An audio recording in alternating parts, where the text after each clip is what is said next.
Like stability of like 14 right now on 2D mode. My battery, maybe I should have topped that one off, but all right, let's see.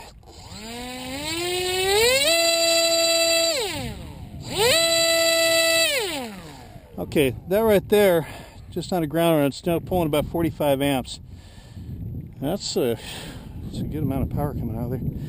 Not like the big Drak though. That one on 6S, it basically just floats right out of my hand. So, all right, this ought to be interesting. I'm gonna get this thing started recording. All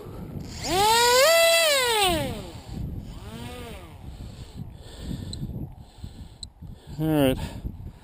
Oh man. Turn down the rates a little bit. It's a little soft on the middle.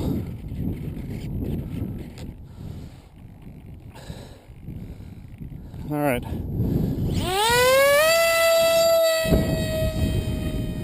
Oh crap.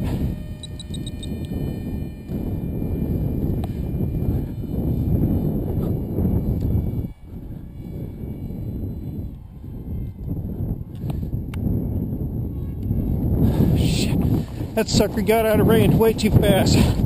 But hell, didn't leave hardly any mess out here at all.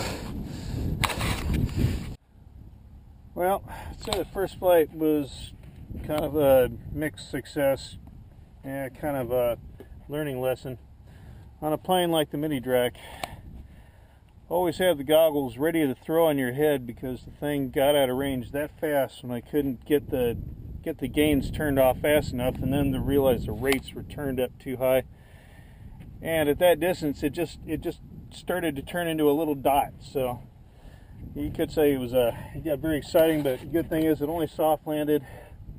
This is the wing that essentially hit the ground first, pulled it away from the spar, snapped the little rubber band that was right there, or the O-ring that I had, and it snapped the spar right inside there. So other than that, the other part is buried a whole bunch of dirt inside this place where the sessions was, so it's a good thing I didn't fly with it. But it did kind of make a hell of a mess out of the 5000. So, oh shoot, man! It's a good thing it was my one that was on its way out, so I was only able to fly it just for a little bit. But damn, this thing flew straight. Yeah, I didn't do much damage. Maybe just a little bit of wrinkling on the nose here. You know, that'll work right out. But damn, the sucker just took off like a rocket. Yeah, and when it landed, I had the motor turned off. Basically, it came in, and then everything just shifted forward and yanked the wires right out of the motor, so I didn't have to worry about the thing turning on. But it turned off the video transmitter. And the only thing I had to go on is the fact it was still plugged in. This was still transmitting out telemetry, going back and forth, and every time I get close, the lights would go from green, go to blue, and as I pointed it straight towards it, I could take and try and do it, try and triangulate where it was. But because the grass is so deep out there, got some pictures of it and everything. It's just lying in the grass, and there's no way to really find it. So I was out there walking around for at least about an hour.